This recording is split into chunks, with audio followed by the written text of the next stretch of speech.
Y'all know what time it is. Y'all don't know, y'all better ask somebody.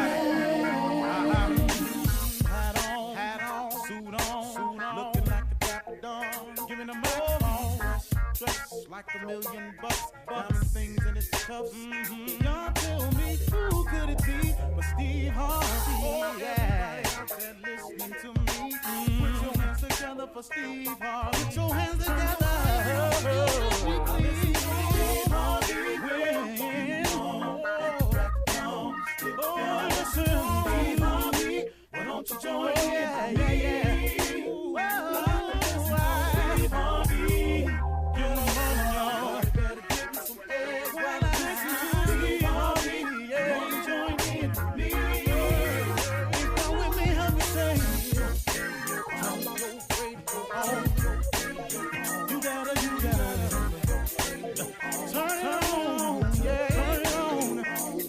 Steve Harvey in the morning, y'all.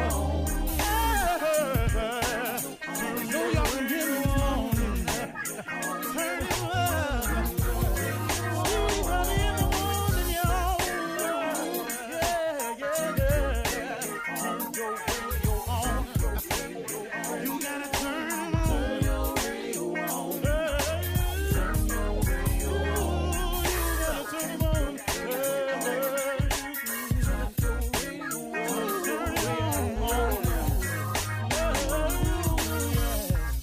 Turn them up, Steve Harvey got to turn them out. Got to turn them out. Steve Harvey turn them on in the morning, y'all.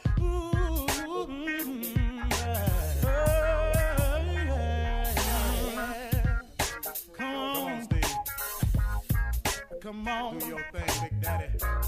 I sure will. Good morning, everybody. You are listening to The Voice. Come on, dig me now. One and only, Steve Harvey. Got a radio show. Man, oh man, oh man. How good is God to me? And part of the mission and the reason that I have a radio show is to become a sharer, more and more of a sharer. You know, I used to hear my mother say it to me all the time, but God blesses you to become a blessing. And I think the more you understand that about yourself, I think the more blessings will flow your way. I think that once you understand the principle that, but it's kind of tied together with some other scriptures, and I'm not too knowledgeable about them, of course, as usual, but I do know what I've heard, and, if you look at something simple as do unto others as you would have them do unto you, wouldn't you want somebody to help you if you needed help? I mean, look, I don't know how to wind it down into some intellectual lecture.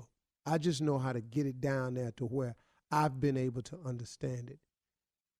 If there's a scripture similar that it says, do unto others as you would have them do unto you, or if that's, in a prayer, would not you want somebody to help you if you needed help? You've heard you reap what you sow. Do you understand that if you sow discord, that discord is going to come your way? That if you hate going to come your way? If you blog nothing but negative comments about people, your life will be filled with negativity. If all you do is talk about people, then guess what? Somebody got to turn that gun around and talk about you. See, it just stands to reason. So what I've learned in my life and through all the trials and tribulations that I've had is to take those lessons and share them with people in case you ain't heard it from somebody else. See, sometimes, and the reason it seems like I'm redundant at times, is which I am, is because I'm always trying to find a different way to say the same thing. Because it's a funny thing, man. You got to hear it a certain way for it to click with you. How many times have I heard a saying and then I heard it a different way that it clicked with me? I've heard this saying right here. Remember this now. Everybody's not happy for you. We've all heard that, right? Everybody's not happy for you. Well, that's very simple. That don't need no explanation. That simply means of all the people you know or do not know, when something happens to you and you celebrating it, everybody not going to join in on the celebration. That's all that is. But then you take it one step further. My father used to say something to me all the time. He said, son, everybody come with you, can't go with you. I didn't get that when I was 15. Everybody come with you, can't go with you. He said, you're going to lose some of these friends you got along the way. You know, just the space, time, you're going to grow in different directions. You know, you're going to do something they ain't into. They going to do something you ain't into. They going to want you to go here. You ain't going to make it. They going to disappoint you. You going to disappoint them. He ain't never lied. But I don't care where you get in life, how old you get, how far you go, who you think you are, what you make, what you say, what you claim to be. Know this right here. Everybody can't go with you. If you are constantly trying to improve yourself, you constantly have to take assessment of the people around you. Because if you are going to continue to go and continue to grow, then guess what? You got to have people that's on the go and willing to grow. If you got people in your life that are not on the go or willing to grow, how can they help you go or grow? Do that make sense? So you have to constantly make assessment of the people around you, or else, guess what? You're going to learn a valuable lesson. You know, the late boxing promoter, Butch Lewis. I was talking with Butch Lewis one time, and man, what a good brother, man. I'm talking about, man, what a good brother, man. Jesus. And I was talking with him, and he shared with me a lesson that I had never thought of before. And he told me this. Let me look at this clock. I don't know how much time I got. I got time. Butch Lewis told me this one time. He said, every successful man is doing what I call, he got rope work to do. He got rope work to do. He got to put in work on rope. And I'm sitting there listening to Butch Lewis and all the money he had made and all the people's lives he had changed and all of the moves he was making and his incredible skills as a negotiator on behalf of some very, very wealthy people. He was just an amazing man with no education, but he read everything. Butch Lewis read all the papers, all the periodicals. That brother knew everything. He said, you got to put in rope. And I was sitting there listening. He said, here's the analogy, little brother. He said, you are on rope. There's a thick rope. You have on no shirt. You have on some tattered clothes. You have on no shoes. Your shorts is cut off just below the knee and they tattered. You got dirt on you and you're sweating. There's this huge, huge raw rope over your shoulder. There's burn marks on all of your shoulder. Connected to that rope is a wagon. That wagon has all your weight on it, all your responsibilities, all the people you're responsible for, all your children, your wife, your family members, your employees, your co-workers, your friends. They all on that wagon, man. They just sitting there. He's saying what you got to do is you got to pull that wagon up the hill. Now, only thing with it is can't nobody help you pull your wagon. You pull your wagon alone. He said, now, what you can do along the way of pulling your wagon is you can find yourself a good wife, a good woman. He said, now what that woman does is she get down off the wagon. She fan you while you pull it. She put water on you while you pull it. She put stuff in your mouth while you pull it. She kick rocks out the way while you pull it. But she pulling for you. But she is equally as important as you are on the pull of the rope. He said, you hear me clearly now, young soldier. He said, nah, get this here. He said, it's people on your wagon that you're responsible for. But you want the people on your wagon to help you get your wagon to the top. So what you hope is that they got their foot hanging over the side, pushing. They got one leg over the back, or maybe both legs over the back, pushing. They might have their butt on the wagon, but they push you with both legs. They back facing your back. Maybe some of them facing you, but one of them got left leg hanging over trying to push. And you hope that all them people on the wagon you pulling is back there at least trying to help the wagon get to the top of the hill. Here go your problem though. Everybody ain't pushing.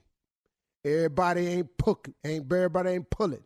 Everybody ain't kicking rocks out the way. You got some people on your wagon that's just laying on the wagon, drinking lemonade, looking at you, talking about how long it's taking you to get your wagon up to the top. Looking at you, talking about why this wagon's so slow. Then when you start picking up speed, they want you to pull harder, you to pull faster, you to pull more. Then they want you to throw what you done earned on the way up the hill back on the wagon so they can have more. But guess what? They ain't helping you get more. But they got a sense of entitlement that since you got more, they should have more. Everybody come with you, can't go with you. Sometimes you got to kick the people off the wagon that ain't pushing and pulling and say, hey, man, I'm sorry. I thought I could do this with you, and I thought you was going with me. But it's clear to me you ain't nothing but dead weight, and it ain't my responsibility to carry dead weight anymore. I have carried you as long as I have to carry you. You are no longer my responsibility. I'm responsible for my family, my wife, my children. I'm not responsible for you. You got to get off my wagon because I'm a man on rope. I'm on a mission, baby. I'm pulling. You're listening to the Steve Harvey Morning Show. Ladies and gentlemen, may I have your attention, please? This is the Steve Harvey Morning Show. You feel me? It is the morning, man.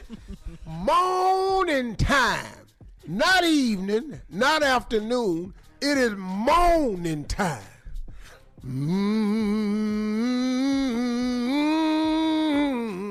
Morning time.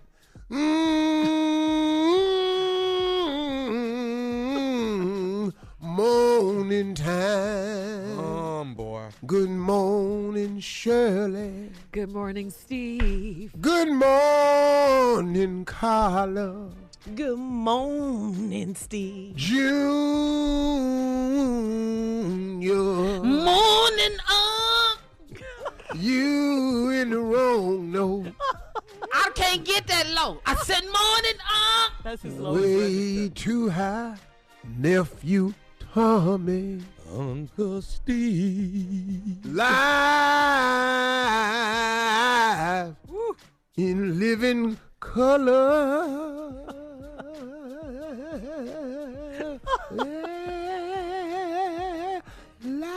Live. Morning, everybody. That was a little Al Did Green you? on there. Yeah. Good morning, good morning. Hey, how you doing? What's up, I Al? don't know. I'm just trying to Good survive. eating, fool. Yeah. What you're trying to survive? What do you? Yeah. What do you mean? We just got to work. yeah. What are you? talking Yeah. Just trying to survive. But it's gonna be a good day.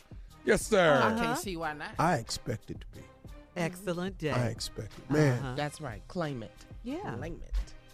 So, you know what we didn't talk about? We didn't talk about your appearance on Jimmy Kimmel. Yeah. It was good the other night. You did your You did thing. your thing, yeah. How was it for you? You know, man, like I told Jimmy, that bug biting me, man, now. Oh, you ready now. There you go. Comedy, about it, man. stand-up bug. Because, I've kept my chops. My timing is still good, sharp. Man, thinking about it. Well, Steve, Tommy your nephew has invited you out on several Ain't nobody finna occasions. do that shit. On several occasions. I like how he's playing it. Okay. You don't think that a little harsh to go out there and do Tommy thing? Well, I don't know thank you, which city I'm Junior. going to come to. Well, just pick one. Yeah. But then he ain't going to let me. Okay, this what Tommy not going to He ain't gonna let you. No, Tommy not going to let me do no time to work out my set. Yes, sir.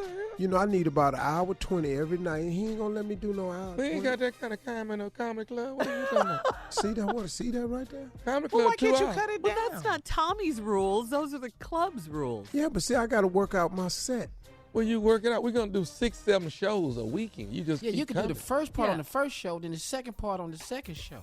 Yeah. Or get there Can't do early. that. Be there all week Yes. like I that's- used to. Yes, that's how it works. Yeah, it's called the grind. I ain't finna- oh, you ain't. Who you think you talking to? Shirley? That's- I know All you right, ain't talking listen. about grind again. Coming up at 32 after the hour, Steve. This week, Valentine's Day. This week, Thursday is Valentine's Day. It's the week of the most breakups of the year as well. We'll talk about the coldest way the crew broke up with someone right after this. Uh-oh. Woo, child. You're listening to the Steve Harvey Morning Show. Steve, Steve Harvey Nation, everyone, Tommy, Junior, Carla, everyone. You know, Valentine's Day is tomorrow, the day of love. And if you're a last-minute person, you've still got time. I'm telling you, you still got time. And 1-800-Flowers can help you. Those are our friends here. You've only got today to make this happen, though. So do it right now. Go to 1-800-Flowers.com and check out the amazing offers on beautiful Valentine's bouquets and arrangements that start at only $29.99. That's right, guys. There's still time. You still got some time. You can get your bouquet delivered by tomorrow on Valentine's Day, but you have got to order today, fellas.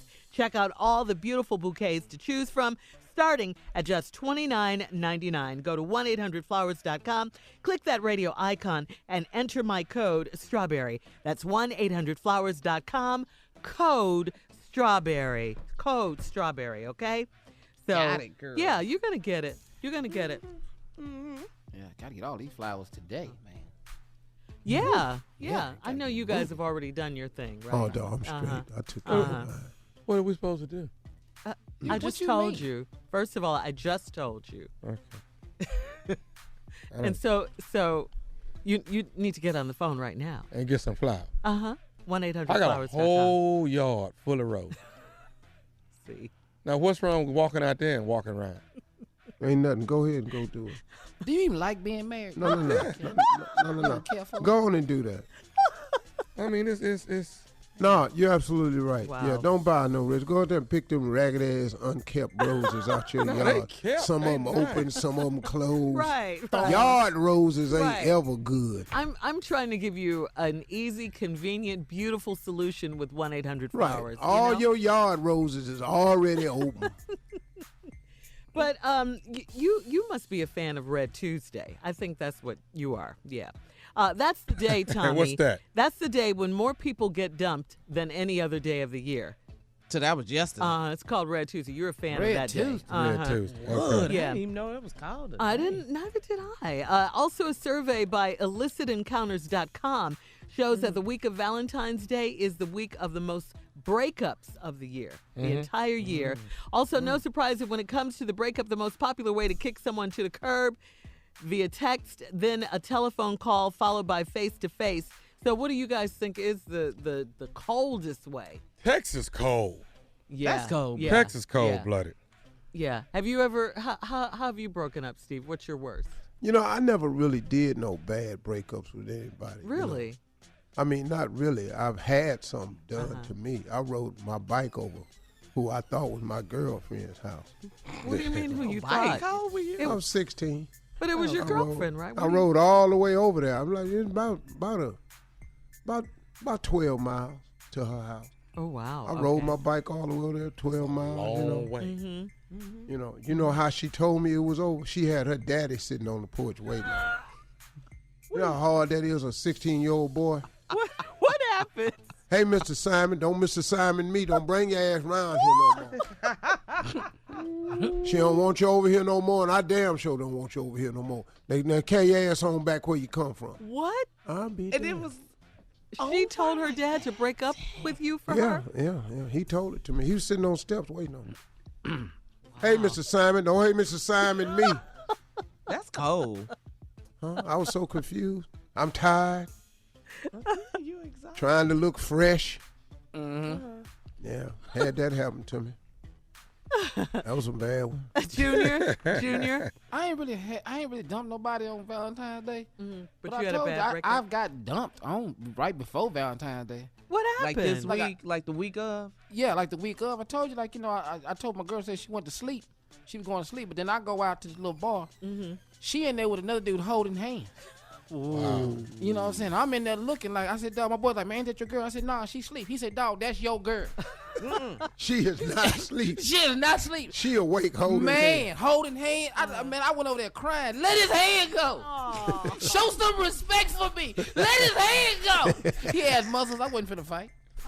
I told jokes at the time. I ain't make with $25 a show. Yeah. You can't really do that. You have to let her his leave. hand go. Show some respect. Yeah. Show See some me respect. standing here crying. crying. Careful. She didn't let it go though. All right, Have let's have get y'all to dumped it. somebody? Let's get to it. No, we want to ask you first. Let's get to it. Uh-oh. Come on. What? What happened? Hurry up. You know you got a story. Come on now. I've been dumped hard. I've been dumped at the skating rink. Why everybody there? This about ninth grade. That's the hardest thing for her to be out there skating with this other dude. And I done Holding his came there hand. with candy to the skating rink. Wow. Yeah, that hurt me. It cut me deep. It was Valentine's Day. The day before, but you're celebrating that day because Valentine was on a Sunday. So we all at the skating rink on a Saturday. And I roll up in there, man. I got my Could you I got even my skate? John. Yeah, I got my John Wayne shirt on. I'm fly. John I got that Wayne out of shirt. Chess King. John Wayne, where it go, the buttons go crossways over here. Yeah, what is you talking about? That's A not lot the of- point of the story, Steve, what he wore to the skating But rink. John Wayne. I heard that's what they did wear, though, Steve. You never wore that They did. to the skating rink? Hell no. He was I way was ahead through of us. skating by then when John Wayne shirts came out. Hell, Oh, well, then that's my an old error. ass had Yeah. a skating rink. Yeah. So what happened? So you went in there with your flowers and your candy? I And, went in there with candy, everything, and just got crushed right there. Bro, right And, What'd she and say? What took the candy, but the dude ate my candy. I was gonna say, what'd she say? I'll oh, tell she you what didn't she like said. you at all. Oh, Man, you're not eating my candy. As soon as you turn your head, I'm gonna take one of these skates off, bust you upside the back of your head. You're not chewing my head. I stood by the pinball machine the whole night. Didn't skate or nothing. I was crushed. Tommy. Wow. I've been crushed before. I done had a couple. Wow. Crazy. That's I sad. was say, what did she say? I'll tell you what she said. She went by. On the skates, Junior. I've been crushed. Aw. Yeah. I done seen That the thing X hell. and wondered what the hell I was thinking. Yeah. yeah. I think we've all Yeah, done that. that's happened. What? Okay. All right, we're going to keep this conversation going on our social media page, okay? Go to Steve Harvey FM. Coming up next, it is the nephew who got dumped at the skating rink. Hey, Aw, hey. that's so sad. Aw, nephew. You got to run that prank back, though, coming I up. bet you won't dump this. It was that John Wayne shirt. Hell no, it wasn't. Right after this. You're listening to the Steve Harvey Morning Show. All right, coming up at the top of the hour in entertainment news, 21 Savage will be released on bond today. Yes, yes, yes. And Will and Jada Smith, the next first family at the White House, question mark? What? Plus, Miss Ann will be on deck with our national news. But right now, it is a nephew in the building to run that prank back. What you got now? Run it back, Girl Scout cookies. Here it is. Hello? Hello, my feet. Who's this? Hey, how you doing, man? My name is Glenn, man. I work in Building 2. You work for Media, right? Yeah. What's going on? So we probably met a couple times. Do you have a girl? You have a girlfriend? Why? What's up? You guys live together, or what? What is this your business? Like, what's the deal? Why are you asking about my girl? Well, let me ask you this here. What's going on with you and at the job? What do you mean? What's going on with like? I mean, you know, right? I mean, so what? Like, what's the deal? Who are you? Like, who the are you? Like, what is this for? Like, why you? Like, I don't even know you, bro. Just calm down, bro. Just calm down. Like I say, my name is Glenn. I work in Building 2, and I know. I'm just telling you now. I know what you and doing. Okay, I know what y'all doing at the job. I already know, and a couple other people know what's going on. And I know you got a girl. I know you got a girl at home. I know that. What? So what is this about? Like, why you call my phone trying to harass me about some bull? Like, who are you? Like, what is your problem? Like, hey man, hey, calm down, man. I ain't trying to tell you a little secret or nothing like that. I ain't trying to do that. All right. But I'm gonna be real with you, okay? Like I said, I got one of your names. I got your number from one of our coworkers, okay? I got your number. I said, hey, I want to give the call. I need to talk to him about something. That's how I got your number. So who gave it to you? We'll get to that later, okay? We'll get to that later. But let me say this though. I know what's going on with you and to the job, all right? And I ain't gonna say nothing about it. That's just our little secret or whatever. But I do have something that I want you to do though. What do you want, dude? Like, what the do you want? You call me bugging me about and all this bull. Like, what do you want? What do you want? Well, here it is, man. Listen, I ain't gonna say nothing about what you got going on. All right, that ain't even. I don't even care about that. But here's what I do want you to do. I do need some help from you. All right, listen. My little girl is selling Girl Scout cookies, and I want you to buy 50 boxes of them. All right, via Cash App because she got to have them sold by tomorrow morning. Are you kidding me? Dude, bro, so you on some blackmail bull. And listen, dude, who the gave you my number? Because you going to call me, ask me to buy some cookies, and you should just be a man and ask me about it. Like, don't be calling my phone trying to give me that bull. Like, come on, man. Like, I ain't got no time for this. Like, all I'm asking you to do is buy some damn cookies, man. That's it. You know what I'm saying? I'm just saying, I just want you to buy some cookies. I need you to buy 50 boxes of Girl Scout cookies. Can you do that or not? No. You ain't gonna call and try to manipulate me into buying, like, you're talking and you're trying to make me buy. So I ain't gonna do nothing for you. You disrespecting me, calling my phone, trying to act like you, like, just trying to manipulate. I ain't down with that, bro. I ain't down with that. Well, let me ask you. So you don't want to buy my cookies, though. So do you want me to call your girl and see if she'll buy my cookies? Bro, you better stay the away from my girl, man. Like, don't come near her, okay? You don't call her. You don't come near her. You don't come near me. You just get the out of here. I'm about to start 69. They figure out who you are and come right after you, man. Like, because I ain't playing, bro. I ain't playing. Okay, so I'll tell you what, man. I ain't going to argue with you. But I'll get off the phone right now. I'll get off right now, and I'm going to call your girl. I'm going to call your girl and see if she want to buy some cookies. No. You ain't call nobody. You just get you get. I swear to God, I'm gonna find out who you are. I'm gonna find out who gave you that number. I'm gonna call you up. Like, you don't call me trying to harass me. Okay, hey man, hey, you know what, Adrian? Cool. We still talking about it. All right, I'm gonna get the phone like you. So I'll get off the phone like you want me to, Adrian. I'll do that. But let me ask you this though. You sure you want me to call? You sure you want me to do that? Right? Isn't that her name? Man, you an individual. All right, look, how much are these cookies? How much you want? Hey man, Tommy told me you would buy the cookies. Tommy? Yeah.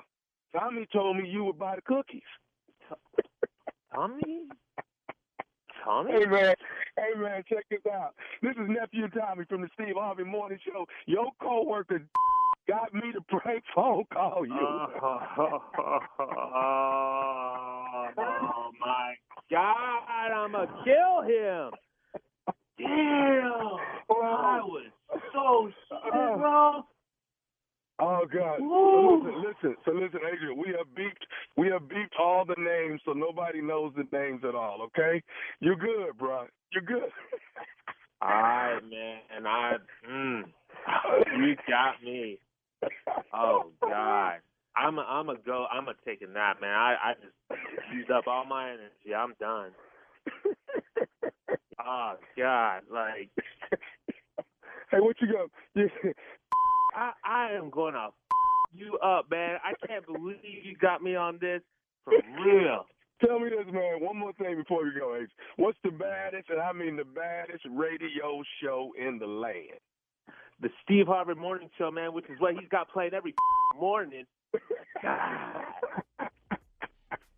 Kill me, bro. Girl Scout cookies. Oh, man. Girl Scout cookies. No, blackmailing people with Girl Scout cookies. Girl Scout, that's how you do it, Junior. You got to blackmail them. You come up with everything, man. You know, I ain't going to tell you later you mess around with somebody here at the job. Wow. You understand? If you buy my daughter's Girl Scout cookies. Buy my cookies. Don't you have a line? Can't you just draw the line, Girl Scout cookies? No. Don't you think? No, I erase lines Oh, okay. so I can get on across where I need to be. Okay? I'm really into the Scout. lemonade, though. Lemonade Girl Scout cookies are good. Thin mints. Shirley. I know. I like those. Lemonades. Uh-huh. Killeen, Texas, baby. We're going to have some Girl Scout cookies for you. February 14, 15, and 16, the Nephew is in town at Twice as Funny Comedy Club. Brand spanking new comedy club in Killeen, Texas. Tickets on sale right now. 2 shows Thursday, 2 Friday, and 2 Saturday. And then laying in the cut. The following week, I will be in West Palm Beach, Florida at the Improv. That's the 22nd, 23rd, and 24th. The nephew. And maybe the uncle. Yeah, you know, we'll see. He might pop up. You know, but you know, if he can't do 10 minutes here and 10 minutes there, he don't want to show up. I know. He don't want to work. He don't want to practice. I'm a headliner, Tommy. Okay. Bonafide, certified, headliner. I'm 90 strong. Okay. Different. All right, look, we got to go, guys. Coming up at the top of the hour, entertainment news. 21 Savage will be released on bond today, and Will and Jada Smith, could they be the next first family at the White House? Yeah, we'll talk about it right after this. You're listening to the Steve Harvey Morning Show. Former First Lady Michelle Obama thrilled fans with a surprise appearance during the Grammys, and she might have inspired another couple, I'm talking about Will and Jada Pinkett Smith, to take a shot at running the White House. Don't do it, Willie. Willie. Enjoy your life, man. You got money. Go on, ride it out, Will. Be Gonna the get up genie. in there, man. He's going to be the genie in his next movie. Jada has since posted a selfie with her and the former FLOTUS on the gram, and then her husband Will Smith reposted it with the caption, "I'm telling you, Jada, we should call next in the White House. #Grammys. Mr. and Mrs. Smith, in 2020, it could happen. What do you guys think?" No, I don't want them in there. You don't want that. I think Will is thinking in the back of his mind of a possible political career, but Will got you a know, good life, man. yeah, maybe on the local level. Money? Well, why? Yeah, yeah. Well, they said the same thing to Trump. You got a good life. Yeah, Why he you got want money, that? so that's not why he's doing it. I mean, Power. yeah, and service. Yeah. All right, rapper. Service. Well, that's what it's supposed to be He ain't about. done that. Yeah, that's what it's supposed to be. Trump what the didn't run job for is supposed president to for be. service. I know, but that's what it's supposed to be about. He's supposed to be working for the American people. That's what Obama did. Yeah, He the not president doing of that. all people. You know? Trump's never worked for people before. So. Yeah, he's always had people work for him. He thinks we work for him. That's yeah, his problem. he's got it twisted. He works yeah. for us. Yeah. All right, 21 Savage will be released on bond today, pending an upcoming deportation hearing. 21 Savage's lawyers, issued a statement saying he has asked us to send a special message to his fans and supporters. He says that while he wasn't present at the Grammy Awards, he was there in spirit and is grateful for the support from around the world and is more than ever ready to be with his loved ones and continue making music that brings people together. He will not forget this ordeal or any of the other or any of the other fathers, sons, family members, and faceless people he was locked up with or that remain unjustly incarcerated across the country. He asks for your hearts and minds to be with them. Wow, that's kind of like that Meek Mill mentality now, you know? Mm-hmm. Yeah. Mm-hmm. Yeah. Working for prison reform and things like that, talking about some prison reform and things. So And that's immigration yeah. and the issues. with Yeah. that. Yeah. yeah. Well, that's good. That's yeah, good. it really is good. It really Yeah. is good. Yeah. So, I mean, out of adversity comes some of the greatest moments. So, it's sad that it happened for him, but it could be a new awakening, too. Yeah, he was Could start a movement. right. Well, yeah, they already started the, but it can keep growing and Keep growing and snowballing growing. too. Yeah, He's trying to stay here. He's trying to be a citizen of this Yeah. country. So Yeah, he was supposed to perform with Post Malone at the Grammys, but of course he wasn't able to do so. But he's thanking his fans and supporters, though. I started to go down there with Post and do a little something. Oh, did you? Yeah, I just don't know none of the words. As long as you weren't trying to do an hour and 30 or 90 minutes. 90 you minutes. Call it. Yeah. No, it's just for when I work with Tommy. See? on Tommy's purpose. Tommy, you knew family. it, right? You gonna do it on purpose? Tommy's Dog, family. with everything in me. I don't care if I'm out Wrong. there dying. That's wrong. He'll probably end up doing 2 hours, Tommy. You won't get a chance to go on. I'm going to burn the room down. But Steve, you're really thinking about it, huh? You keep talking about it. Yeah, it's in my mind. I don't know, man. It's in my mind. I've been thinking about it. How you I want to just do don't it? know. You want to do it Netflix style? How you want to do it? I don't know, man. I don't think Netflix wants to pay, so I'm not sure. I tell you what, we just go on tour, and then we just film it. Then we sell it to whoever we want to, and we made the check. All right, think about that while we go to Miss Ann. That's That's good. that way you own it. Yeah. Miss Ann, Steve, introduce her, please. Ladies and gentlemen, Miss Ann Tripp. Thanks, guys. This is Ann Tripp with the news, and good morning out there. Notorious Mexican drug lord El Chapo Guzman has been convicted on a number of narcotics and conspiracy charges after a 3-month-long trial and over a week of deliberations. A jury in New York City found Guzman guilty yesterday on all 10 charges. The first count alone carries a guaranteed sentence of life in prison. Guzman was charged with running a continuing criminal enterprise as leader of the cartel. Interestingly enough, the drug people out there, the drug enforcement people, say that his Sinaloa cartel is actually stronger than ever, even though he's incarcerated. Congressional negotiators are still ironing out the fine details on their tentative deal to provide more border security and stave off another government shutdown. However, as you'll hear, right now, the president has one view of the agreement, while Senate Republican leader Mitch McConnell has another. Am I happy at first glance? The answer is no, I'm not. It's not everything the president hoped to get, but I think it's a good step in the right direction. I hope he'll decide to sign it. That's the hope. The agreement gives Trump only about a fifth of the money that he wanted, though. It gives him about $1.7 billion, which is kind of what the Democrats had said that they were going to settle for anyway. He wanted $5-point-something billion, and he says that, he's not getting that. Some of the Republicans say that he may be able to get some of the money from other places. We'll see. President Trump does say he intends to add to the agreement, and on a positive note, he says he doesn't foresee another shutdown, although he's claiming that if there is one, the Democrats will be to blame. Prosecutors in Illinois want a judge to revisit the light sentence given the white ex-Chicago cop who shot and killed a black teenager named Laquan McDonald. Jason Van Dyke was the first Chicago police officer in almost 50 years to be convicted of murder. And Van Dyke's attorney claims that the effort to change his sentence is all about politics. Prosecutors say no, it's not political. It's a question of law. Police dashcam video shows a young Laquan walking away from the officer, holding a small pocket knife, but ignoring his orders to stop. After that, Van Dyke shoots the teenagers 16 times in the back, and then as he lay prone on the ground, unprovoked, and claims that he did it because he feared for his life. Prosecutors originally asked the judge to give Van Dyke at least 18 years behind bars. Instead, he got 7 and could be out in 3 years. In Denmark, 2 artists have unveiled a beautiful statue of a black woman called I Am the Queen Mary, which represents a slave named Mary Thomas who led an uprising in the former Danish colony of St. Croix back in 1878. And today is National Yodeling Day. Back to the Steve Harvey Morning Show. You're listening to the Steve Harvey Morning Show. Well, El Chapo, we all know him, the Mexican drug lord. He was found guilty and he could face life in prison. A jury in New York has convicted Joaquin Guzman, otherwise known as El Chapo, on all 6 counts he was charged with, which included operating a criminal enterprise, use of firearms, and various charges of conspiracy to import and distribute cocaine, heroin, and marijuana. Prosecutors presented a mountain of evidence that showed Guzman oversaw the shipment of tons of cocaine and other drugs into the United States, generating billions, that is billions with a B, of dollars in profits for the cartel. Prosecutors also presented a video tour of a tunnel between Mexico and Arizona.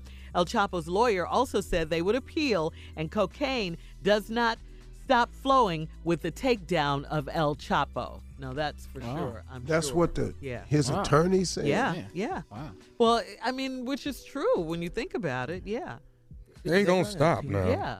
Trust me. But he had a tunnel from Mexico to Arizona. Oh, it's more than one. Yeah. Yeah. So you better make sure ain't no bathtub in there, because that's how he left last time.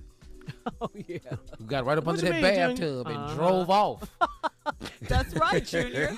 That's right. He got to take showers. Wow.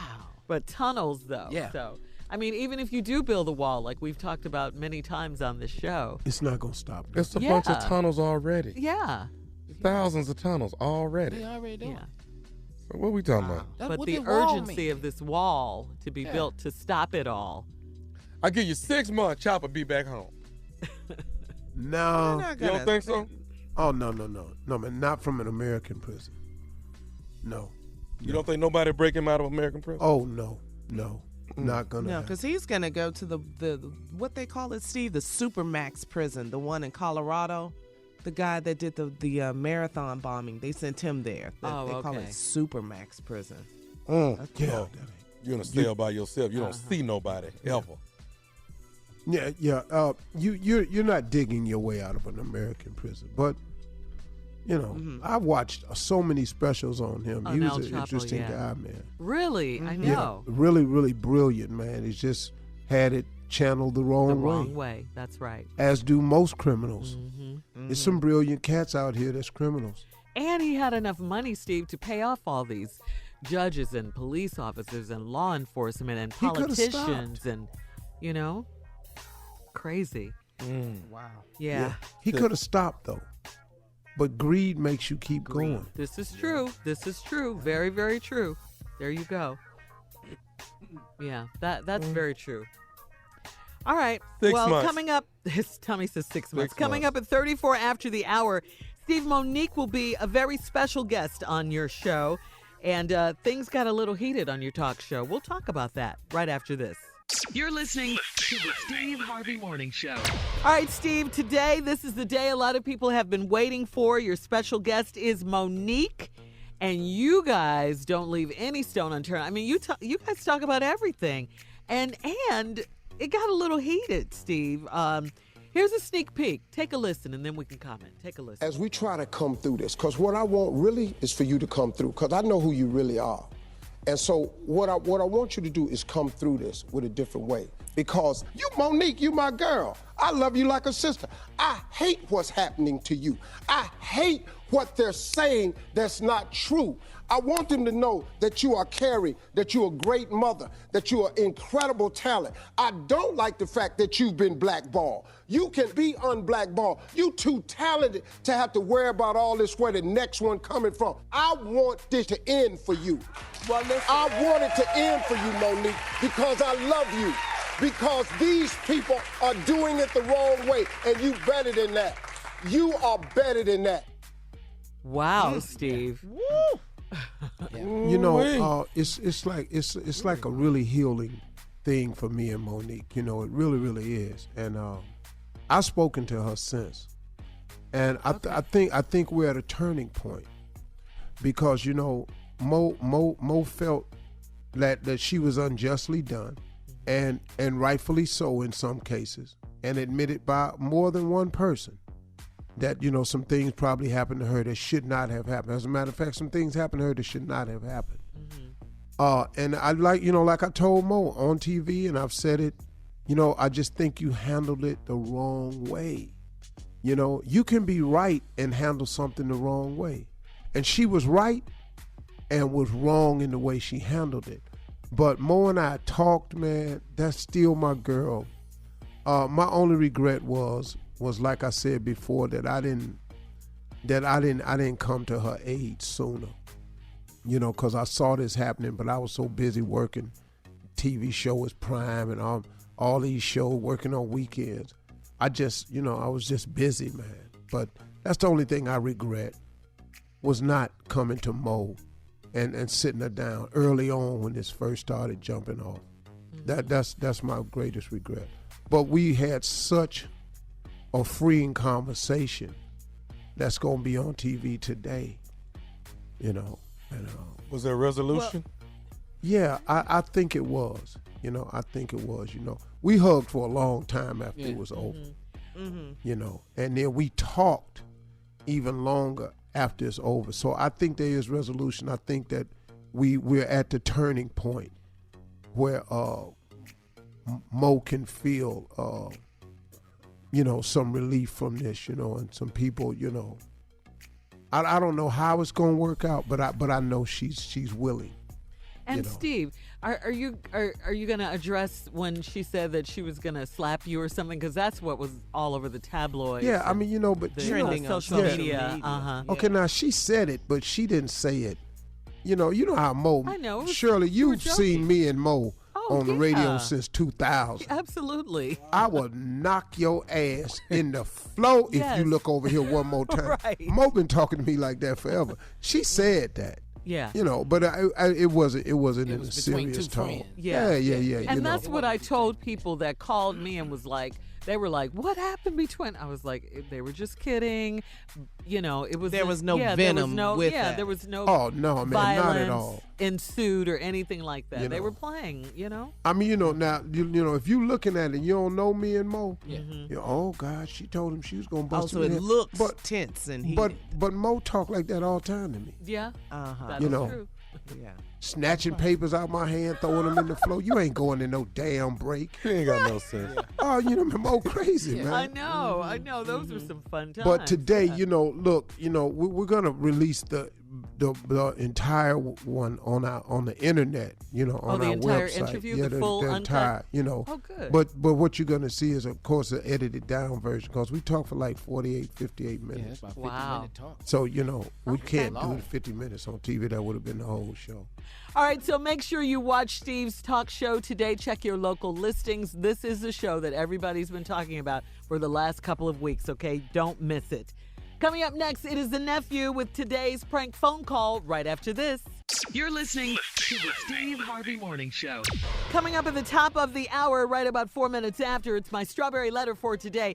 Subject, hate comes in small packages. But right now, the Nephew is here with today's prank phone call. What you have for us, Neff, today? As you know, last year, the title of this is Creeping Pastor. Creeping Pastor. Oh, Lord. Come on now. Pastor, What? as in preacher? Yeah, not pastor, pastor. Yes, creeping pastor. Leave these folks alone. Why? This is what I do. Let's go. Run it. Hello? I'm trying to reach Deacon. You got him. Who is this? Hey, my God. How you doing today? I'm doing. I ain't doing too good. You done been over here praying for my wife again, right? Yeah, right. Yes, sir. You done came over here 3 times in 1 week. My wife had already went through the operation and all that. She gonna be fine. I don't need you over here praying 3 times a week because honestly, I think it's something else on your mind when you come over here praying for my wife. I ain't stupid. Brother, you kind of hold it, brother. This brother. This is. Well, your wife was on the sick and shut-in list. Reverend asked me to come by. Reverend requested that I come by. Okay, he ain't requested for you to bring your black to my house for no damn 3 times in 1 week, man. So you can cut that bullshit out with me. You can cut that bullshit out. Hold it, brother. I came with Sister Georgia the first time. The second time, I came by myself because she wasn't able to come by. And I only stayed 15 minutes each time. So what's the problem? Because I already know what you doing. I know you trying to holler at my wife. I ain't stupid. Help at your wife? I have a wife. Why would I help at your wife? She's part of the church ministry. I already know what you doing, man. You up in here trying to holler at my wife. Why ain't nobody at the house? I already know what you're doing. Let me tell you something. Keep your black away from my damn house. If you want to pray for my wife, you can pray for my wife on the phone. I'm gonna tell you right now. Wait a minute. You can't. Wait a minute. Hold it. You can't talk to me like that. You gonna make me lay hands on your ass. That's what you gonna make me do. Oh no, brother. Ain't gonna be none of that. Ain't gonna be none of that. You talking to the wrong brother now. Okay. Now, first of all, you're not gonna disrespect me and curse me out. Okay. That's not even the way brothers should be talking to brothers. Second of all, if there's any laying on the hands, it's going to be my hands laying on you. Okay? You ain't finna lay. You ain't finna lay. I know what you're trying to lay on my wife. See, if I find out you cheating and mess around, find out you mess around with my wife, it's going to be some I know what you're trying to do. Crazy. I'm just letting you. I'm going to say it one more time. Keep your black off around my house. You know, first of all, I told you once again, you can't be talking to me like that. Now, I'm trying to be cool about the situation because I know you may be just upset. Okay, I can appreciate that. Okay, I have a wife, and I'd be upset if somebody was coming by visiting my wife. Won't you spend more time at your house with your wife? I do spend my time with my wife. I do. You know, I don't spend much time. I only came by 2 or 3 times. Maybe I need to come by your house and holler at your wife. Well, you welcome to. But maybe I need to come lay something over there on her. Oh, now you're trying to do it, Mom. Hold it 1 minute. Hold it 1 minute. I told you before, you're being disrespectful. Now, that was a very idiotic statement for you to make. Okay. That's what's gonna happen if I catch your black at my house again. I'm gonna play this, man, and then I'm getting off the phone with you. You, your pastor, any more of them deacons. If anybody come by my house again and I ain't there, I'm kicking your black ass. That's a promise. You know, that's it. Look here, brother. If there's gonna be any ass whooping going on, I'm gonna be kicking your ass. I'm gonna lay my hands on you, and I'm gonna give you a good, sanctified ass whooping, and then I'm gonna pray for you. I'm going to pray to heal you by this foot. I'm going to put up your ass, okay? Because I've had it with you, you know, and I only went by to visit your wife because I was asked to go visit your wife. Now, there was a problem. You should have called the pastor, okay? But you're not going to disrespect me, my wife, the church on the phone. Now, if you want to do something about it, you can meet me any place. Well, as a matter of fact, I can go anywhere I want in this town. If I be at your house talking to your wife, if the pastor asks me to go, I'm going to be there, okay? You're just a stupid brother. Okay, you need to come to church. You need to come to church more often. That's the problem. You don't come to church more often. If you come to church more often, you wouldn't be talking to me like that. You wouldn't be worried about me and your wife because there must be something wrong at your house. You'd be worried about me fooling with your wife. Okay, so you need to check her. Okay, you need to check her. How about that? Why don't you do that? Why don't you just check her? Okay. Tommy said you the one that's cheating with my wife. That's all I know. Who? Tommy said you the one that's cheating around with my wife. Tommy, who is Tommy? Tommy who? This is Nephew Tommy, man. This is Nephew Tommy from the Steve Harvey Morning Show, man. Your church member, Lawrence, got me to prank phone call. Y'all wrong for that. You know, y'all wrong. Y'all wrong. You know, y'all on the highway to hell. All of y'all. You know, nonstop. No, you know, y'all just gone, you know. Ain't no stop signs. You know, I'm finna go. I'm finna pray for all of y'all, all of you brothers, Nephew Tommy, Steve Harvey. Brother Lawrence is wrong for that. Okay. I'm going to check him. I'm finna check him. I'm finna go. I don't want to talk to y'all no more.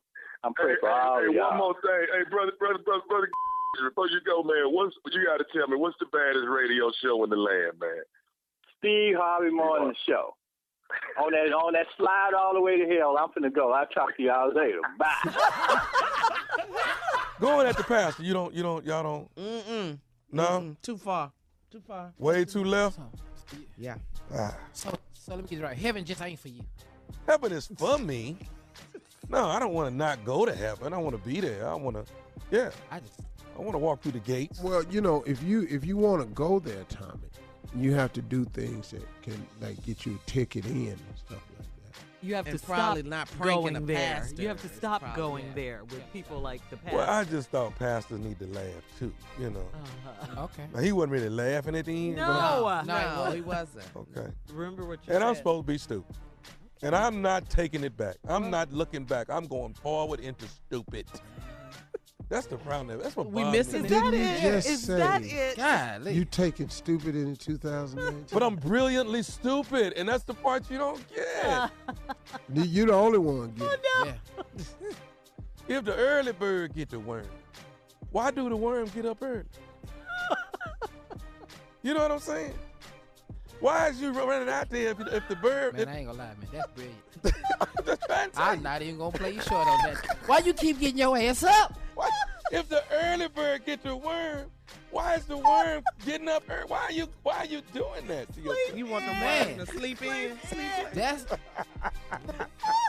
That's brilliant, boy. I'm not lying. It ain't the bird. It's the worm fault. It's the worm. Golly. That boy, that's smart. Quit getting up early. Get up by 3 in the afternoon. I don't get it. I don't, early bird get the worm. Why is the worm getting up like that? Why are you getting up early? You know this bird coming. Hit that snooze button. Wait till he pass, and then you get on up and go on about your day.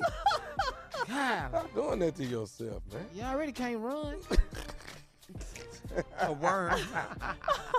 Get ready, Killeen, Texas. I'm coming to town, baby. February 14, 15 to 16, twice the Funny Comedy Club. The Nephew is there all Valentine's weekend. Tickets on sale right now. All right. We have more for all you early birds. Thank you, Nephew Tommy. Coming up next, it is a Strawberry Letter subject. Hate comes in small packages. Yeah, we're going to get a little serious with this one. Hate comes in small packages. That's coming up right after this. You're listening to the Steve Harvey Morning Show. All right, guys, it's time now for today's Strawberry Letter. And listen, if you need advice on relationships, that's our specialty, relationships, dating, work, sex, parenting, and more, please submit your Strawberry Letter to Steve Harvey FM and click Submit Strawberry Letter, okay? We could read your letter live on the air, just like we're going to read this one right now. Let's go. Buckle up and hold on tight. We got it for you. Here it is, the Strawberry Letter. Subject, hate comes in small packages. Dear Steve and Shirley, I am a 62-year-old African-American grandmother, and this past weekend, I took my 5-year-old granddaughter, who I call baby girl, to a playground in L.A. because the weather was just so beautiful. I kept a close eye on my baby girl, and I noticed troubling body language between her and a little blonde girl. Moments later, my baby girl dropped down on all fours and started crawling like a dog in the sand as 3 other white children laughed at her. I rushed over to them, and the children ran off. The look on my grandchild's face hurt my heart, and I could tell she was being bullied, but didn't realize it. She told me that she was fine, and I let her continue to play.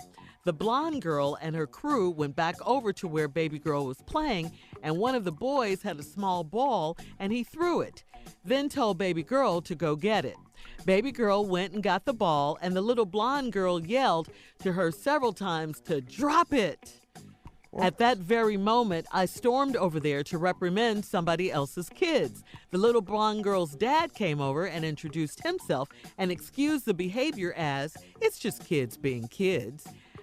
As I stood there with this man, his little blonde daughter told baby girl that she did not like her braids and she should undo them because she does not live in Africa. Without flinching, baby girl grabbed the little blonde girl by her neck and slung her to the ground. Thank you. Yes, baby thank girl. you. Yes. I felt relieved and ashamed at the same time. When the dad said that this was unacceptable behavior, I told him that this was just kids being kids. My precious granddaughter cried all the way home in my back seat. Later that night, I caught my granddaughter trying to take her braids out by herself, and it broke my heart. How do I explain this type of hate to an innocent child? I don't have the words. Please help. Wow. Yeah, I mean, this type of behavior is taught. You know this. It's taught in the home. It's, I mean, that's usually where it starts because, I mean, you've seen this experiment before. If you put random kids of different races and ethnicities together in a room, or wherever, they usually gravitate toward each other and play together because kids are innocent. They don't have any racism in their minds or in their bodies. They're innocent of all of this. This behavior is taught. The best thing, you can do as far as teaching your granddaughter is just build up her self-esteem. You're a 62-year-old African-American grandmother. You've been through racism. You know what it's like, I'm sure, to be called the N-word and to suffer racism. Those lessons you just have to prepare, as we all do. We have to prepare our children that this is the kind of world we live in. These are the kinds of things that will happen. But just because, and bullying is also a part of this, that's wrong as well. But you have to teach her, just like certain things like racism and things like that start in the home. Teaching starts in the home too. Making your children aware of what kind of world we really live in, unfortunately, is what we have to do as parents and grandparents. Steve? I know. This letter is not a good one for me. Because, like I said the other day, now we got a strawberry letter that's dealing with some racism. I actually grow weary of constantly addressing the color situation in this country.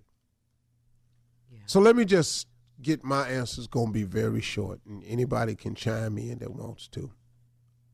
I probably knowing me, I'm glad I'm not in this letter, because when the man came over and said it's just kids being kids, then it would have just been two men being two men. You know, I'd have choked him out. Do not put yourself in this letter like you do all the time. Don't do Shirley, it. I said, y'all, I'm just going to have to ask you to excuse me, because I told you this was not a good letter for me. I know, Steve, I know. See, I don't like this type of stuff. I know. And now my reaction to stuff like this, racism, has always been violence. I've never not responded to racism violently. When I was in college faced with it, I reacted violently. I just I'm not good at that. And so my answer won't fit on the radio at all. Because like I said, when he came over there and said kids will be kids, okay, but what is me and you, though? It ain't going to be me. Yeah, because we not kids. Oh, we men. Well, let me show you what men and men do. Yep. So, you know, that's all, man. That's all I got to say, because, you know, it's sickening. It really And when you is. hear this happening at a young age, you know they're being taught this. Yeah. So now here comes, you mean it's another generation like this on the way? That's sad. Because we've seen that experiment so many times. When you put children in a room, they always play together. They love each other. They play. They don't know anything about racism and darker skin, or, you know, lighter skin, or blonde hair or dark hair. They don't know anything about that. They just play together. That's it. As it should be. Yeah, so it's a taught. It's behavior. taught. It's very definitely well right, taught. Carla. It's taught. I went through that. I was a little girl, and I was living in Chicago, and I came to Houston to see my grandmother for the summer, and I was 7 years old. And my mother warned me that I might hear the N-word, because I had never heard that before. And At went 7? At 7 years old. Wow. My mother didn't use the N-word in our house, so I didn't hear it. I was shocked that she said that I would be exposed to that. And this little girl, it was my nickname at the house. I didn't know it was wrong till I got out in public at 12. Well, it was just me and my mother, so you know. When I got to the day camp, long story short, when I got to the day camp, we were going on a field trip to the amusement park, and the little girl said, "Well, I'm not sitting next to her, that N-word." Wow. And See, I that's couldn't from believe. home. Yes. I couldn't believe that I'd she have said that. bashed that little ass upside that window. And I ran after what her. did our girl Carla do, though? Come on, Carla. Carla would chase you know, I ran after her on the 7. playground, pulled her down by her hair, and went in. And they had to call my grandmother, and they kicked me out of the day camp. Sorry, that didn't help, baby girl. No, that Thank you. Didn't help the Thank you for sharing, no. though. But it sure helped the angle I was going from. So when we come back, I feel perfectly comfortable with my next answer. We ain't gave this lady no answer. All right, listen, we'll have part 2 of Steve's sudden response. He found one right after this, coming up at 23 after. You're listening to the Steve Harvey Morning Show. All right, Steve, let's recap today's Strawberry Letter. This is, the subject is hate comes in small packages. These are kids being racist in this letter, written in by a 62-year-old African-American grandmother who took her 5-year-old granddaughter to the playground in L.A., of all places. Well, you think it'd be a little bit more liberal, wouldn't it? Well, I mean, they are on a lot of things out here. Apparently not that, though, yeah. You know, y'all, man, No, it these is. is kids. Because the area you grew up in. All right, you want me to recap the letter while you... Well, you know what I'm saying? When I grew up in all-black everything. I went to all-black elementary, all-black junior high, all-black high school.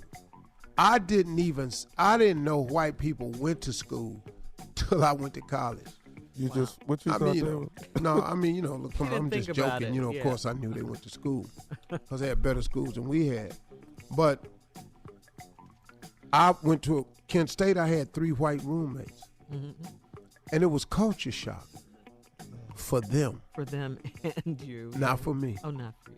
Because I, you know, worked with whites on my jobs in okay. high school and all of that. And, you know, I watch them on TV. I'm used to it. They had never, one guy told me he's never even talked to a black person. Wow. I was the first black person he talked to. And one of my roommates was really cool. The other three, at the 2-week room change, I'm walking through the lobby and everybody in line in my room except me. I walked up to him, I said, hey man, what y'all getting ready to do? Oh, we just... And then I saw the sign say room change. Kind of hurt my feelings a little bit. They ain't want to live with me no more. They went down there immediately. Wow. Yeah. So, and the first day they was all down there. And so my dude that I grew up with, Prude, he was up the hallway. He had 3 roommates. I said, cool, they finna leave. The day they moved out, I went out there and drug Prude, matched down the hallway with him. That was my dude. We grew up together. We became roommates. That's sad, though. God. Oh. I mean, but it really is the world we That's live sad. in. I mean, this is our reality. But let me tell you what. One guy told me, he said, man, I like you, but my dad says I can't live with you. His father told him, you're not living with a black.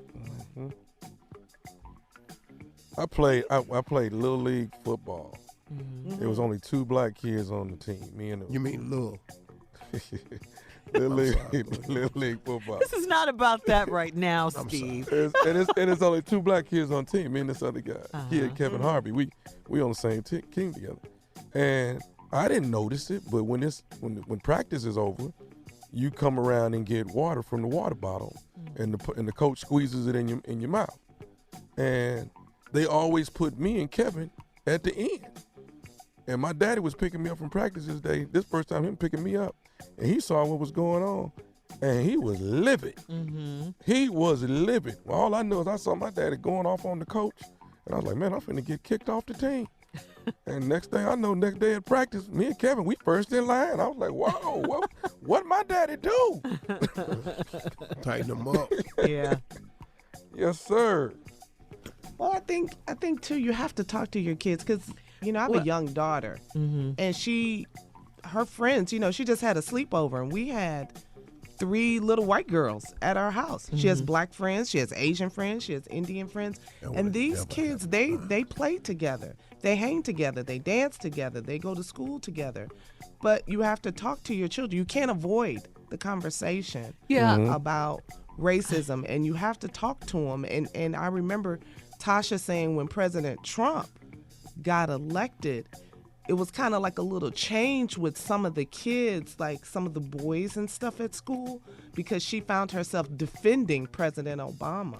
He is, because they was like, he's not a good president. He was a good president. What are you saying? You see what I'm saying? It kind of brought out a different type of conversation that she had never because she was been born, involved in before. When she was born, she's 11. Obama was black. She didn't even know that the president wasn't black. But I wanted to say to you, Carla, though, when you told your story earlier about your mom preparing you, and usually that's what black parents have to do with their kids. They have to prepare them. Look, you may be called the N-word.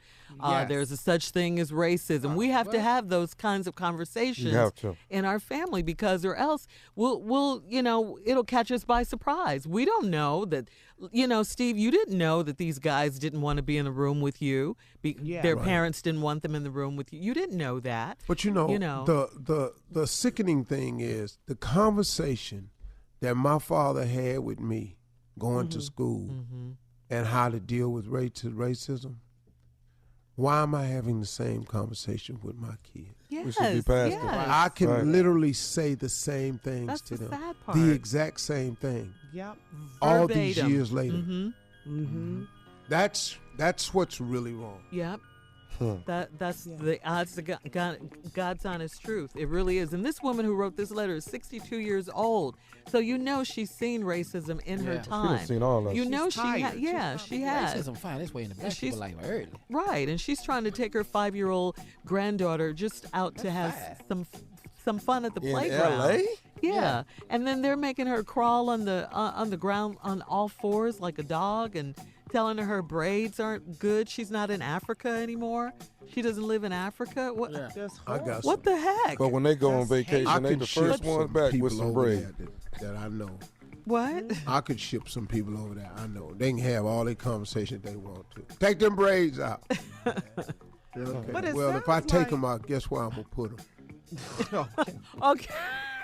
They got to go somewhere. We're going to pack them in there. But it sounds like baby girl defended herself, and it's just a conversation that her grandmother and her family, they have to keep having this conversation. Yeah, She's only 5. They got to keep teaching her. Well, you're right. Without flinching, it says, baby girl grabbed the little blonde girl by her neck and slung her to the ground. Yeah, baby girl seen that before. Baby girl had enough of it. She said, yeah. Well, we're on the right track. After she told her she didn't like the braids, yeah. All right, well, bottom line is Black History Month. Have this conversation, with your children. We have to have it. Let's stop this hate. You can email us or Instagram us your thoughts on today's Strawberry Letter at Steve Harvey FM. Coming up in 10 minutes, Steve, Floyd Mayweather says he is not boycotting Gucci, and the Cleveland Browns signed Kareem Hunt. And some are outraged. We'll get into it right after this. Good day. You're listening to the Steve Harvey Morning Show.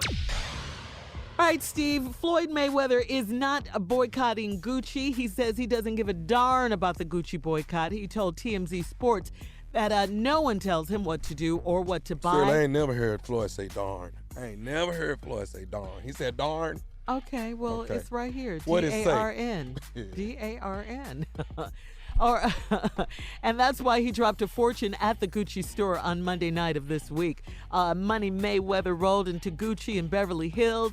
And when he was told about all the stars calling for a Gucci band over a sweatshirt that resembled blackface, Floyd said, well, take a listen. You said they're going to be upset with me? Right, they are. Oh, I love it. I love it. See, the thing is this. I live for myself. Right.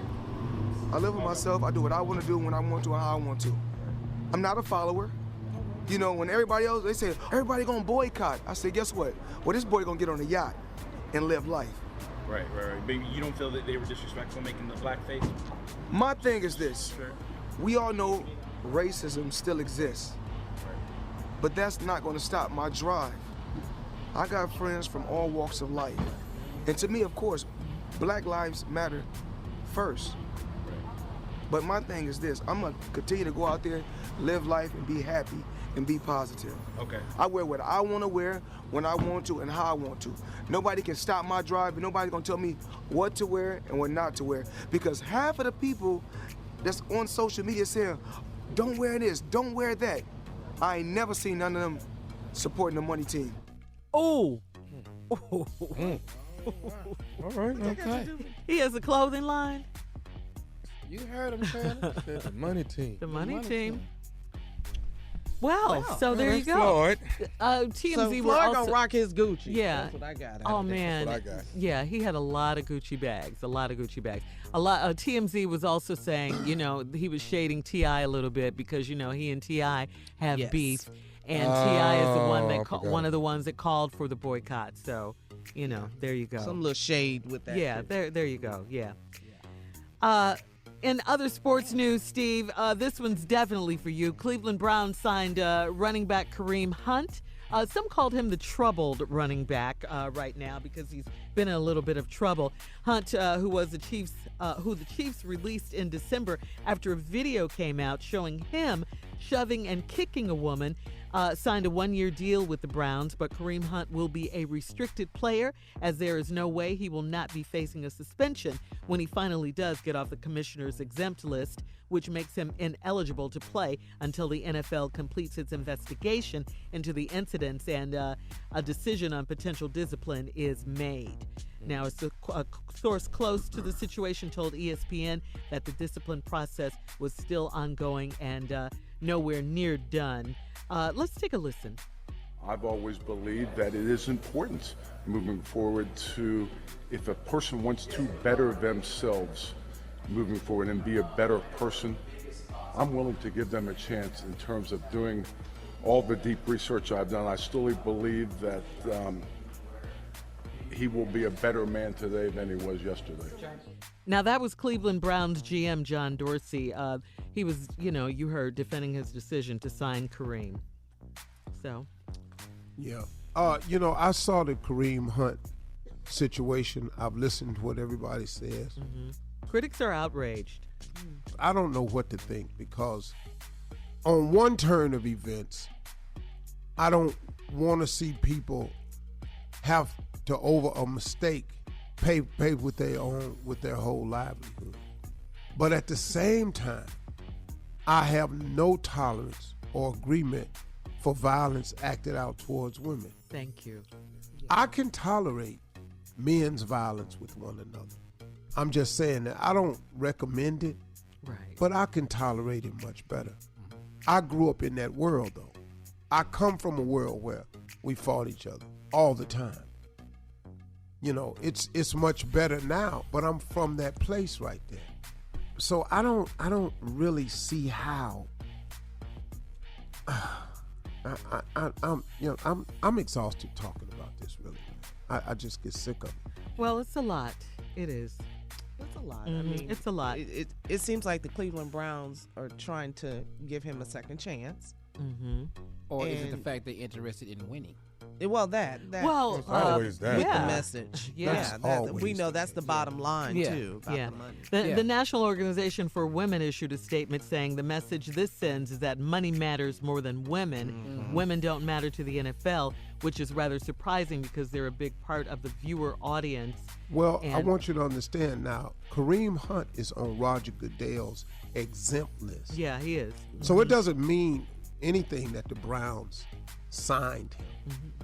It doesn't mean anything. I mean, it means something, but he's got to get permission from the commissioner to play. Well, they have to complete their investigation. Yeah. Right. Now, Cleveland has done their due diligence, and I got some friends that's close to that situation up there, and they did tell me what exactly happened, and I just think that we're going to have to wait and see what comes out of this. So we don't know the whole story then? About the investigation. No, we don't. Wow. Okay. Yeah. And I just have to reserve judgment until then. Now, what I saw on the video was foul. Right. Yeah. You know, what I saw. Yeah.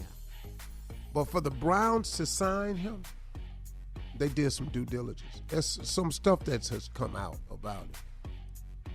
Yeah, a source close to the situation told ESPN that the discipline process was still ongoing and nowhere near done, and that Hunt met with NFL investigators in January as part of the process, Steve. So it's still ongoing. Still a process. Yeah. So it's a story we'll keep an eye on for sure. He's wow. See what happens. Yeah. Is he a good player, though? He's amazing. I mean, I never heard of him until I saw the tape. Yeah. Is he?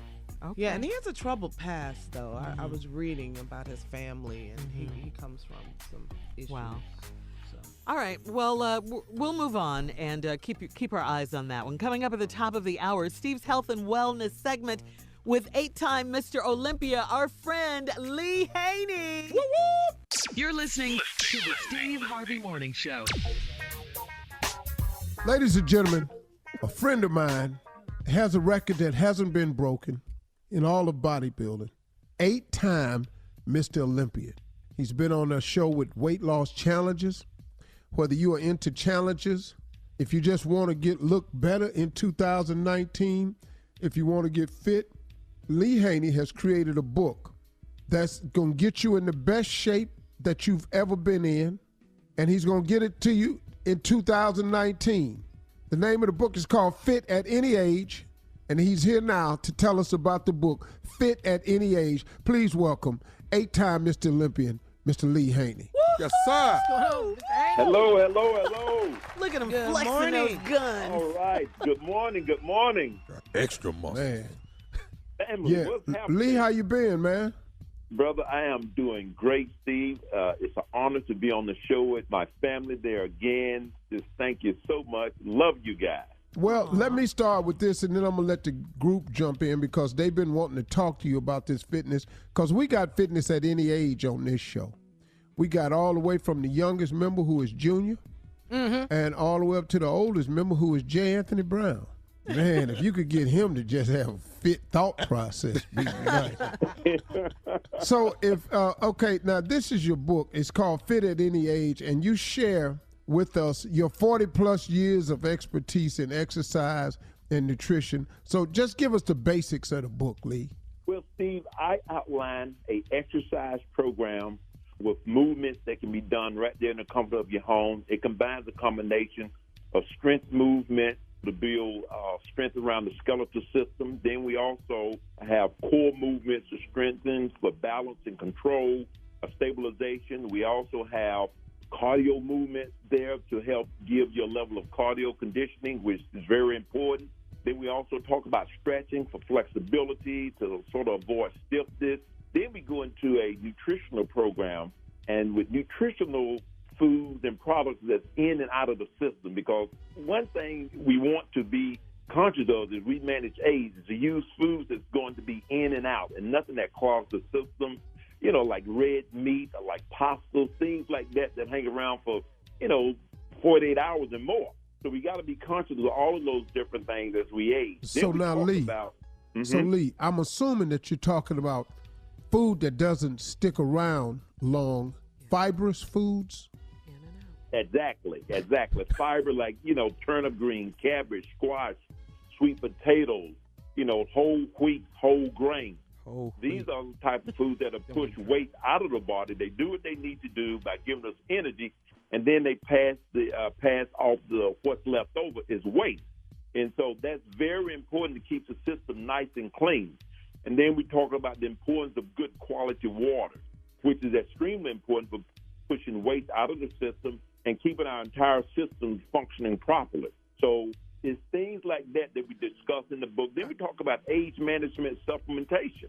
We talk about the importance of detoxing the body, because some of us unknowingly can walk around with 15, 20 pounds of weight in our system and not even know why we're sluggish or why we don't feel good. And that's one of the problems there. You're holding that waist. And Lee, you talk a lot about exercise, of course, that's your thing, but you talk a lot about nutrition and the foods we eat and all of that. Of course, we just got off the Super Bowl. We talked on this show, Lee, about how many millions, I think it was, or maybe even billion. Billion of chicken wings that would be consumed on Super Bowl Sunday. Tell us about chicken wings, what we've discovered from you about chicken wings. And you know how we love us some chicken wings. And Lee, I'm going to say, I really don't want people to hear this, but go ahead and tell them. I really Pull don't. yourself together, Tommy. Yeah. I don't like to go against the wing, but go ahead. Well, the truth of the matter is chicken wings is one of the worst things that you can eat.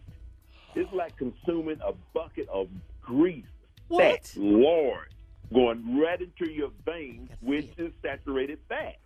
What? I mean, yes, it's terrible. Now, listen, if you're going to have a portion of a wing, it should be a drumette. Baked or grilled, something along those lines. And I like the flat. I love the flat. Lee, when you put that flap in and put it out and them two bones is still together, you know what I'm talking about? Hey, the fact of the matter, it does taste good. I mean, it's delicious, but that chicken always come back for revenge. And it gets its revenge sooner or later. Okay. So, Mr. Haney, let me ask a question. Me and you at the house, we got the grill on. We finna put some on the grill. Big game on. What do you put on the grill for us? You're finna be so unhappy. Go ahead, Lee. Crack his face. Okay, this is what I would do. I would do some grilled chicken breast. Okay. And listen, if we got to have some wings, we're going to do some drumette. Okay. Then we're that's gonna have not mad at that. Yeah. Then we're going to have some turkey burgers. And again, it's things we're going to digest and break down quick. I'm not going to do steak. It's going to take 48 hours for steak to digest in a healthy person. Then we're going to follow everything up with a mixed green salad.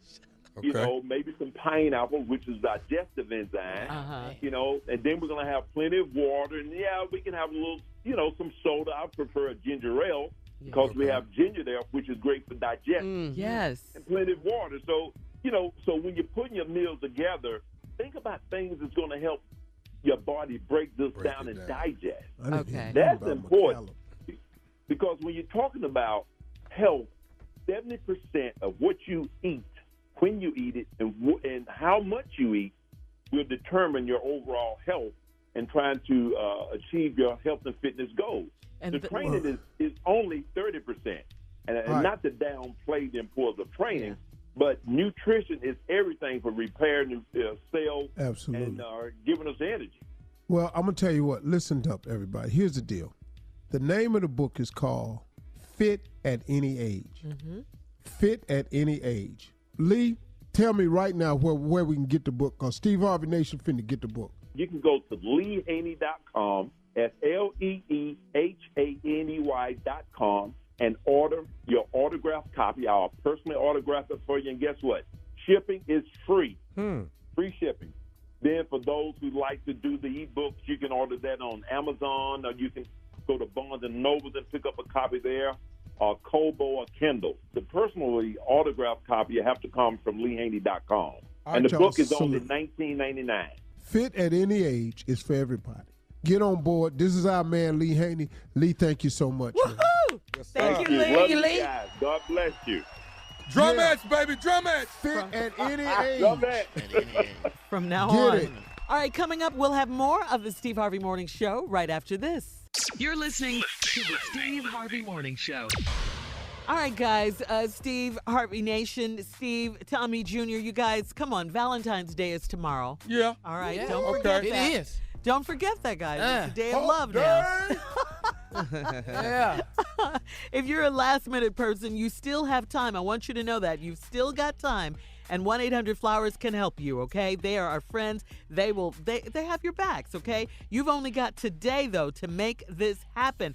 So do it right now. Go to 1-800-Flowers.com and check out the amazing offer on beautiful Valentine's bouquets and arrangements. I love their bouquets. I love their arrangements. And they start at only $29.99. Right, Carla?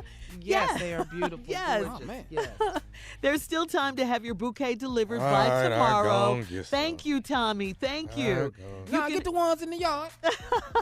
You can have them delivered tomorrow on Valentine's Day, but you have to do it right now.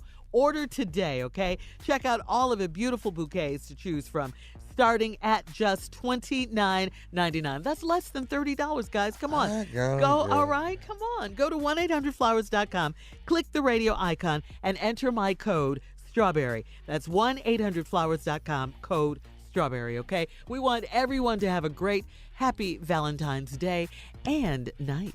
You know that's right. Hey, Shirley, color roses mean something, don't they? Like red for love, Red then for love, yellow for friendship. Friendship. Yeah. What's pink?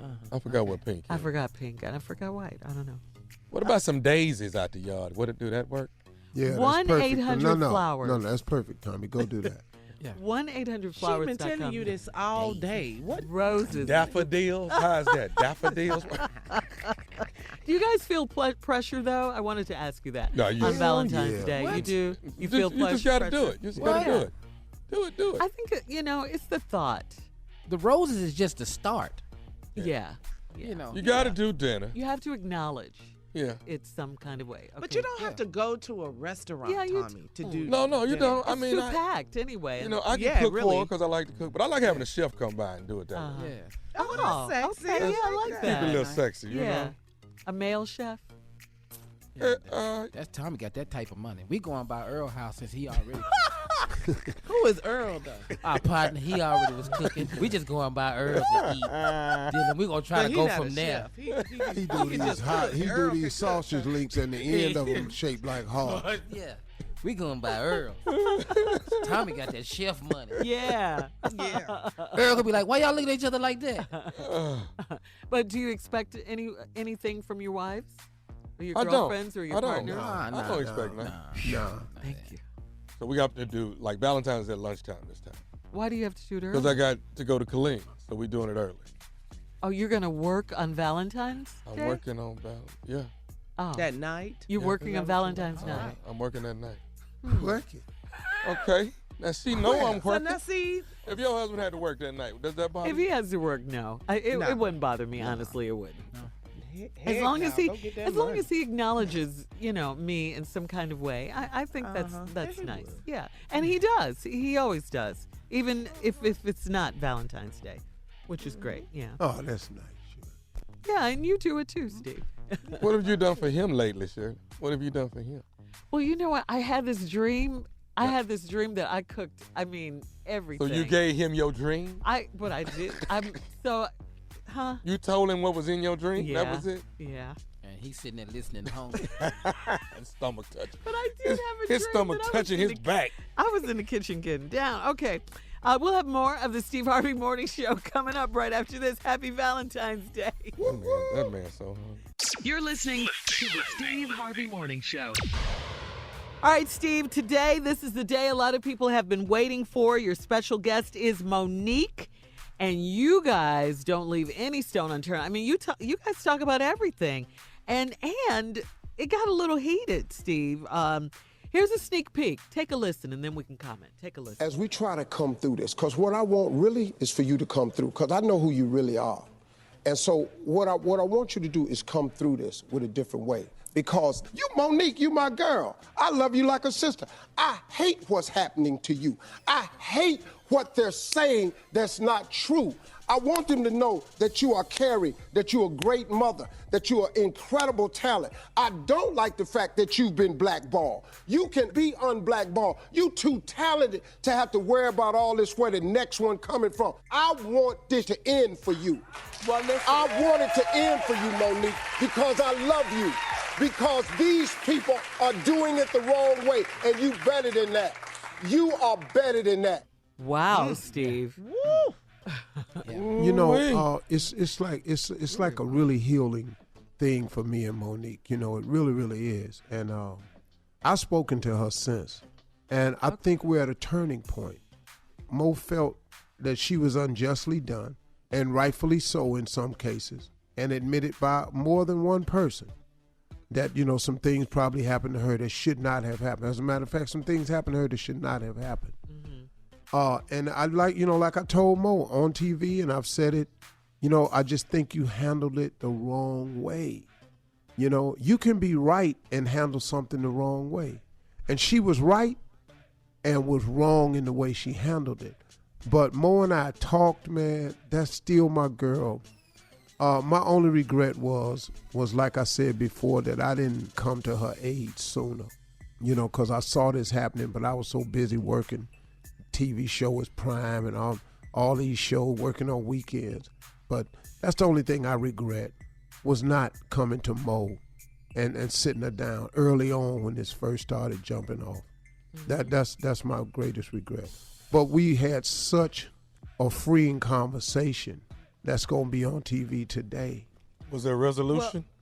Yeah, I think it was. We hugged for a long time after it was over. You know, and then we talked even longer after it's over. So I think there is resolution. I think that we're at the turning point where Mo can feel, you know, some relief from this, you know, and some people, you know, I don't know how it's going to work out, but I know she's willing. And you know. Steve, are you going to address when she said that she was going to slap you or something? Because that's what was all over the tabloids. Yeah, I mean, you know, but trending on social media. Okay, now she said it, but she didn't say it. You know how Mo. I know. Shirley, you've seen me and Mo on the radio since 2000. Absolutely. I will knock your ass in the floor if you look over here one more time. Right. Mo been talking to me like that forever. She said that. Yeah. You know, but it wasn't in a serious tone. There was no venom with that. There was no Oh, no, man, violence not at all. ensued or anything like that. You They know. were playing, you know. I mean, you know, now, you know, if you looking at it and you don't know me and Mo, Yeah. you know, oh, God, she told him she was going to bust Also, him in it the head. looks tense and heated. But Mo talk like that all the time to me. Yeah. That's You know. true. Yeah. All right, Steve, we'll come back on this Valentine's Day Eve, and you'll have some closing remarks for us on our last break of the day. We'll be back at 49 after the hour, right after this. You're listening to the Steve Harvey Morning Show. All right, Steve, last break of the day. Take us home with something good. Closing remarks. Well, Let's go. I think I should keep it on the upswing for everybody again. I want to just talk to you about what it really takes to make it. What it really takes to make it. Now, look, I can, you know, sit here and tell you a bunch of stuff that, you know, sound like I'm really into public speaking and I know all of what I'm talking about and all this here and yada, yada, yada. But at the end of the day, what people really want is real simple. things that they can do to make it. People want to be successful, man. They really do. They don't want to not know what it's like to be happy, to be free, to be successful. They want a simpler, how should I put this? They want somebody to explain it to them and simplify it. That's what I'm trying to say. Well, guess what? I don't know if I'm the person that's qualified to make it the simplest, but let me tell you what I do know. If you want to be happy in this life, if you want to be successful, you're going to have to develop a couple of things. Now, here's the thing that I want you to understand. Most people have what it takes to be successful. But if it does not start with the belief that you can be successful, you can never bring out the qualities in you of success. Listen to me again. Everyone has it in them to be successful, but if you don't bring them out, and that starts with the belief, if you don't have the belief that you can be somebody, that you're worthy, that you're qualified, that you're capable, if you don't start with that basic belief, it can never happen. So first things first, in order to be successful and happy in this world, at whatever level you're talking about happiness, success is for you, it has to start with the belief that it is for you. I believe that I should be successful. I believe that God wants me to be prosperous. I believe that he comes to give you life and give you life more abundantly. But you got to develop some things, man. And the way to develop them is start with the belief and hang on to the belief so strong that these attributes develop themselves. Resilience. If you believe hard enough that you can be successful, that you can be happy, it will automatically start to cultivate this thing that's in all of us. It's called resilience. All y'all got it. Everybody got it. You are resilient people.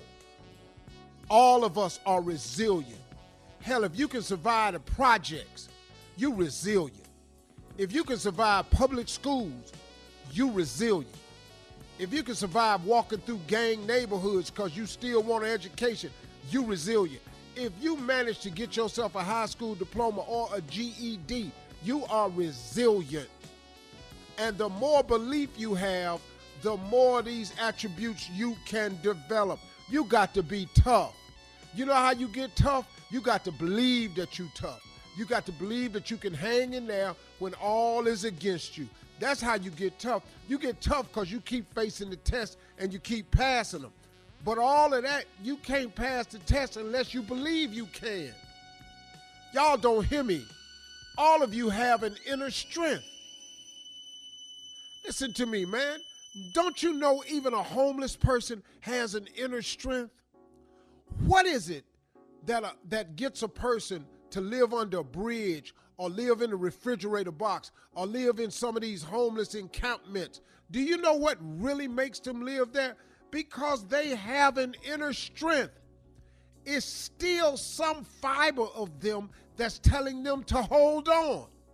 Because if it wasn't, everybody would just get rid of themselves. Everybody would end it. But you know why people don't end it? Because you really do have an inner strength. It takes something to be homeless. All right, everybody can make a mistake, man, and wind yourself up in a situation. But homeless people have an inner strength. They have a toughness. It's tough being homeless, man. They have a resilience. Because for some reason, they just won't give up. And even though we judge them when we're driving by, look at them sitting on that corner just asking for money. They done gave up. No. It's another form of giving up. But I'm telling you, even in your darkest moments and your lowest points in your life, you have resilience, toughness, inner strength. I got news for you. It can help develop your faith, because if you believe hard enough, the Bible says that faith is the substance of things hoped for. That simply means that how you develop faith is really the essence of it is hope. You remember when you was little and you hope you got a bike for Christmas, and you went out there one year and the Christmas and the bike was under the tree? You remember when you used to hope you'd graduate from high school, you messed around and got a diploma? Do you remember hoping one day you'd get a job and now you working? Faith is the substance of things hoped for. But if you keep hoping hard enough and believe that something can happen, eventually that hope turns into faith. You got to have dreams and visions so big that it dwarfs all your fears. This is how you make it. I hope you got what I'm saying today. All right, drop it, baby. Drop it.